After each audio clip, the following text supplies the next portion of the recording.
Hello everyone, তো এই ভিডিওটা হচ্ছে 15 অগস্টের ভিডিও। জানি অনেকটা লেট হয়ে গেছিলো, বাট স্টিল আমি লেট হলেও কিন্তু পোস্ট করব। তো 15 অগস্টের 2-3 দিন আগে আমি আর নীল চলে গেছিলাম প্যান্টালুন্স, মানে সাউথ সিটি প্যান্টালুন্স। সবাই বলে ওখানকার কালেকশন নাকি খুব ভালো। আমিও এটাকে পেয়েছি, এমন না পাইনি, বাট বিলিভ মি এইবারে আমার কালেকশন একদম ভালো লাগেনি। যাই হোক, বেরিয়ে পড়েছিলাম, আর বেরিয়ে এনে এই প্যান্ডেলগুলো রাস্তায় দেখলে মনে হয় না যে যাই হোক মা আসছে। তো শপিং হয়নি তো কী হয়েছে, খাওয়া দাওয়া করবো না? তো আমরা চলে গেছিলাম তন্দুর হাউস। আই গেস সবাই জানো। আর এই বেবিটার না নীলের সাথে এত সুন্দরভাবে খেলছিল, মানে খুব কিউট ছিল ও। তারপর আর কি আমাদের খাবার চলে এসেছিলো। আমি নিয়েছিলাম ফ্রাইড রাইস চিলি চিকেনের কম্বো, আর ও নিয়েছিল মাটন বিরিয়ানি অ্যান্ড চিকেন চাপের যে কম্বো, কারণ আমার বিরিয়ানি সব জায়গায় ভালো লাগে না।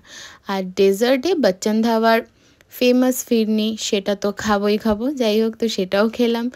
আর ব্লগটা কেমন লাগলো অবশ্যই জানিও। That was it for today. চলো বাই।